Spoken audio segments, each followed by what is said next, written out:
في لحظة في الحياة كل واحد فينا بيقف فيها ويسأل نفسه، هو أنا رايح فين؟ وليه كل حاجة حاسسها إنها ضدي؟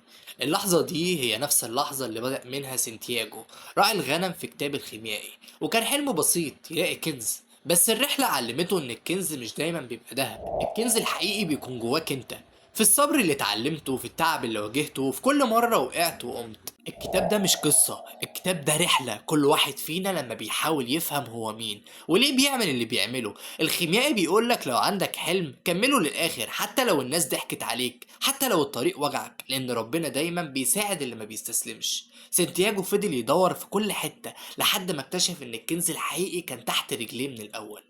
الرسالة بسيطة، ساعات بتسافر الدنيا كلها عشان تدور على معنى وتكتشف في الآخر إن المعنى جواك من البداية. خليك زي سانتياجو، احلم وامشي وما تخافش من الطريق، لأن الرحلة اللي بتخاف منها هي نفسها الرحلة اللي هتغير حياتك.